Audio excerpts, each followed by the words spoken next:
تو چونکہ اندر ہی اندر نفرت کا جذبہ جو ہے وہ لوگوں میں مزید بڑھتا جا رہا تھا. آبویسلی آپ وقتی طور پہ تو چیزوں کو دبا سکتے ہیں لیکن نفرت جو ہے وہ ختم نہیں کر سکتے. تو یہ ساری چیزیں جو ہیں موجود تھیں اور اس کو بڑے طریقے سے ٹیکل کرنا بھی ایک مسئلہ تھا ابو جعفر منصور کے لیے. اسی طرح سے ہم دیکھتے ہیں کہ ابو جعفر منصور کے لیے جو اور مسائل تھے ان کی اگر ہم بات کریں تو رومیوں کا خطرہ. آپ کو پتہ ہے کہ جو اسلامی سلطنت کی حدود تھیں وہ روم کے ساتھ ملتی تھی. جیسے کہ حضور پاک صلی اللہ علیہ وسلم کے دور میں بھی یہ کافی حد تک جو ہیں رومی مسلمانوں کو تنگ کرتے رہتے تھے اور بعد میں خلفائے بنو امیہ کے دور میں بھی ایسے واقعات ہوتے رہے تھے. تو اب ہم دیکھتے ہیں کہ رومی خطرہ مسلمانوں پر الگ جو ہے وہ منڈلا رہا تھا اور رومیوں نے سرحدی علاقوں پر جو مسلمانوں کے ساتھ ان کے علاقے ملتے تھے وہاں پر مختلف حملوں کا آغاز کر دیا تھا. تو اس طرح کے مسائل بھی جو ہیں وہ درپیش تھے اور ان کا منہ توڑ جواب دینا بھی ابو جعفر منصور کے لیے جو ہے وہ ایک چیلنج بنتا جا رہا تھا کہ وہ اپنی صلاحیتوں کو استعمال کرتے ہوئے ان تمام لوگوں کو ان تمام علاقوں کے اندر امن و امان کس طرح سے بحال رکھتے ہیں اور اپنے آپ کو کس طرح سے جو ہیں وہ ان علاقوں کے اندر جو ہیں اچھی کارکردگی کا مظاہرہ کرتے ہیں. اسی طریقے سے ہم دیکھتے ہیں کہ بربر اور ترک جو بربر کے بارے میں بربر جو شمالی افریقہ کے باشندے ہیں سرکش اور ان کو کہا جاتا تھا کہ وہ خود سر ہیں اور وہ مسلسل تبدیلی چاہتے تھے. وہ مسلسل اپنے آپ اپنی خود مختاری کے لیے کوشاں رہتے تھے کہ کسی طرح سے ہم جو ہمارے اوپر یہ ہم غلام ہو چکے ہیں ہمارے یہ آزادی جو ہے ہمیں مل جائے. تو ترکوں جو ہے یہ بھی امن و امان کے لیے ایک دائمی خطرہ تھے. ان کے ساتھ جو ہے کس طریقے سے ان تمام چیزوں کو ٹیکل کرنا یہ بھی ایک بڑا چیلنج تھا. اسی طرح سے ابو جعفر منصور کے لیے ایک مسئلہ اگر ہم بات کریں ابو جعفر منصور کے لیے جو ہے ابو جعفر منصور کے لیے ایک مسئلہ خوارج کا بھی تھا. خوارج کون تھے؟ خوارج وہ لوگ تھے جو حضرت علی کے دور سے خوارج کا ایک نیا گروہ جو ہے وہ وجود میں آ چکا تھا جو اپنے معاملات میں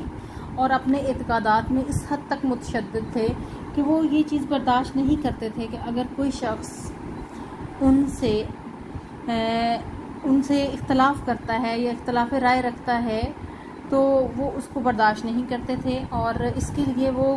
کسی حد تک بھی جا سکتے تھے. اس کی بہت ساری مثالیں تاریخ میں دی جا سکتی ہیں کہ جب انہوں نے بہت سارے صحابہ کرام کو جو ہے وہ شہید کیا تو اب یہ خوارج بھی جو تھے وہ بھی طاقت حاصل کرتے جا رہے تھے. تو ابو جعفر منصور کو ان تمام خوارج سے بھی نپٹنا تھا اور یہ بھی خطرہ ان کے لیے جو ہے ایک نئی خاندان کے لیے اور نئی حکومت کے لیے خطرہ سے سلطنت کے لیے خطرہ سے خالی نہ تھا جو خوارج کی سرگرمیاں تھیں. اسی طرح سے محبان اہل بیت کی اگر ہم بات کریں تو محبان اہل بیت جو اہل بیت سے محبت رکھتے تھے ان کے ساتھ جو ہے ان کا جو رویہ تھا کیونکہ ظاہری بات ہے بنو عباس نے جو حکومت ہے وہ ان کے نام پہ حاصل کی تھی اور اس طریقے سے یقین دلایا تھا کہ ہم جو حکومت لے کر کن کے حوالے کریں گے ہم حکومت کو حوالے کریں گے اہل بیت کے یا بنی ہاشم کے بنی فاطمہ کے. تمام چیزیں ان کے ذہن میں تھیں لیکن جب ان کو واقعی کامیابیاں مل گئی تو یہ تمام باتیں ان کے ذہن میں جو تھیں اور جس بات پہ انہوں نے تحریک چلائی تھی اس کو انہوں نے بالکل پس پش ڈالا اور اپنا اقتدار قائم کرنا چاہا اور واقعی انہوں نے حکومت دینے سے انکار کر دیا. اور پھر آگے چل کر ہم دیکھتے ہیں کہ ابو جعفر منصور کے دور میں ایک بہت بڑا سانحہ رونما ہوا جس میں امام نفس زکیہ جو ہیں ان کو شہید کیا گیا اور ان کے چھوٹے بھائی امام نفس رضیہ کو شہید کیا گیا. تو محبان اہل بیت اور بھی لوگ موجود تھے جو اہل بیت سے محبت رکھتے تھے اور جب وہ اس طرح کی کارروائیوں کو دیکھتے تھے کہ اس طریقے سے لوگوں کے اوپر ظلم و ستم جو ہے وہ روا رکھا جا رہا ہے تو وہ بھی بالکل پریشان تھے اور ایک طرح سے حکومت کے خلاف یا خلفائے بنو عباس کے خلاف جو ہے ایک طرح سے نفرت کا جذبہ جو تھا وہ موجود تھا. اسی طرح سے عربوں کے اندر عدنانی، قحطانی، مزری، یمنی، کشمکش، یہ قبائلی عصبیتیں بھی موجود تھیں جن پر وہ قابو نہیں پا سکے تھے. اور اس طریقے سے ہم دیکھتے ہیں کہ اگر دور دراز کے علاقوں میں جو ہے لوگ اور زیادہ جو ہیں سر اٹھا رہے تھے، بہت سارے لوگوں نے، جیسے سندھ کا علاقہ ہے وہاں پر بنو عباس کو جو ہے بنو ابو جعفر منصور ابو العباس صفا کو پہلے خلیفہ تسلیم کرنے سے انکار کر دیا تھا. اسی طرح سے ان کے دور کا ایک اہم واقعہ ان کے اپنے خاندان کے اندر جو ہے بنو عباس کا داخلی انتشار تھا. حکومت بنو عباس نے حاصل کر لی. ان کے چچا اس وقت جو ہیں وہ موجود تھے، جیسا کہ آپ نے جانا کہ ابو العباس صفا کے دور میں جو شام حجاز کا علاقہ ہے اور جو اہم علاقے تھے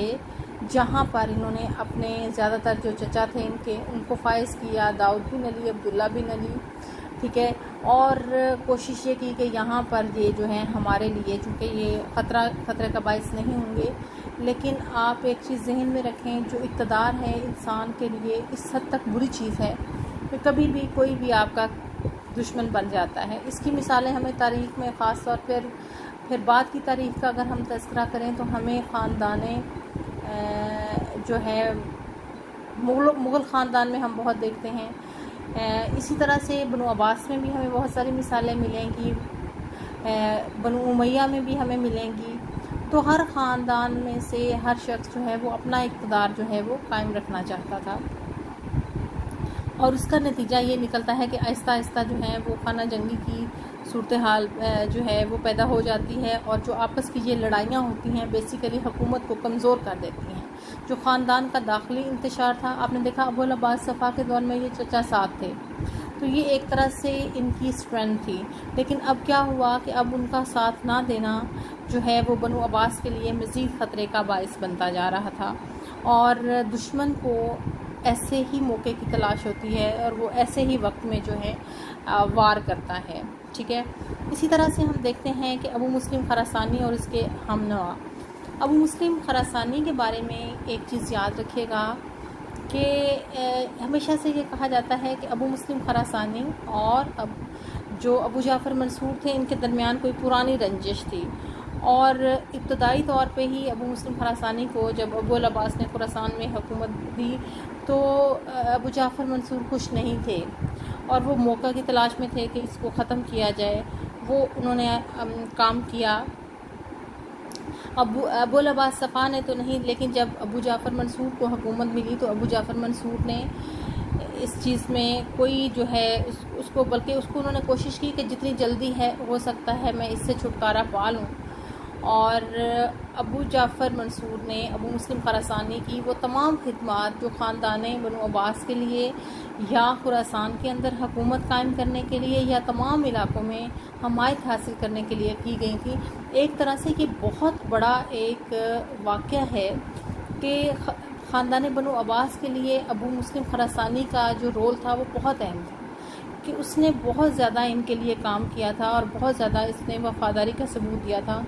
اور اب اس کو بھی بالکل اسی طریقے سے جیسے ابو سلمہ خلال کو ابو العباس صفا کے دور میں ختم کرایا گیا، اسی طریقے سے ہم دیکھتے ہیں کہ جو ابو مسلم خراسانی تھے ان کو بھی جو ہے قتل کروا دیا گیا، اور اس کے پیچھے ابو جعفر منصور کا ہاتھ تھا. اسی طرح سے ابو جعفر منصور کو ایک اور مسئلہ جو ہے وہ اس کا سامنا کرنا پڑا، اور وہ مسئلہ تھا جو ہے ابو مسلم خراسانی کے ہم نوا، جو اس کو اپنے لیے اب خطرہ سمجھ رہے تھے، اور وہ سمجھتے تھے کہ یہ جو واقعتاً جو کاروائیاں ہیں بنو عباس کی یہ ہمارے لیے مزید خطرے کا باعث بن گئی. پھر ایک مالی مشکلات اور مالی جو ہے مسائل ان کا بھی ان کو سامنا تھا. اس کی ریزن یہ تھی کہ جو بہت سارے حکومت کے وسائل تھے. جو پہلا دور ہے بنو عباس کا، پہلا ابتدائی دور 5 سالہ ابو العباس صفا کا، اس میں بھی بہت زیادہ جنگیں جو ہیں وہ لڑی ہوئی. جیسا کہ آپ جانتے ہیں کہ جب ایک جنگ لڑی جاتی ہے تو اس میں بہت زیادہ جانی اور مالی نقصان ہوتا ہے. جانی نقصان کے ساتھ ساتھ آپ دیکھتے ہیں کہ مالی نقصان بھی ہوتا ہے، یعنی کہ بہت سارے چیزیں جو ہیں اس طرح کی، مثال کے طور پہ فصلیں جو ہیں وہ جلا دی جاتی تھیں، لوگوں کے گھر بار مال و اسباب تمام چیزیں لوٹ لی جاتی تھیں. تو اس طرح کے ہم واقعات دیکھتے ہیں کہ یہ چیزیں بھی جو ہیں اسی طرح سے موجود تھیں، اور یہ بھی جو ہے حکومت کو ویک کرتی ہیں. ان تمام چیزوں کا دوبارہ سے ان چیزوں کو احیا کرنا، ان دوبارہ چیزوں کو ٹھیک اپنے طریقے پہ جس طریقے سے وہ تھیں لانا، وہ ایک کافی مسئلہ ہوتا ہے. تو یہ تمام مسائل بھی اس کے لیے پریشان کن تھے ابو جعفر منصور کے لیے، اور ان تمام مسائل سے جو ہے انہوں نے نپٹنا تھا. تو ہم دیکھتے ہیں کہ دوسرا اگر ہم اس کو تھوڑا سا مختصراً بیان کریں تو ہم یہ کہہ سکتے ہیں کہ ابو جعفر منصور بنو عباس کے دوسرے خلیفہ تھے. انہوں نے تقریباً 22 سال حکومت کی، اور ابو جعفر منصور جو ہیں ان کی والدہ جو ہیں بربری نسل کی لونڈی تھیں. علم و فضل میں وہ یکتا تھے. اسی طرح سے ان کو جو ابتدائی مشکلات کا سامنا کرنا پڑا بالکل اسی طریقے سے جو ہر ایک خلیفہ کو درپیش ہوتی ہیں جب وہ خلافت سنبھالتا ہے، لیکن ان کے اندر اس حد تک صلاحیتیں موجود تھیں کہ انہوں نے اس کو باقاعدہ جو ہے اس حد تک جو ہے اسٹیبلش کیا، اس طریقے سے جو ہے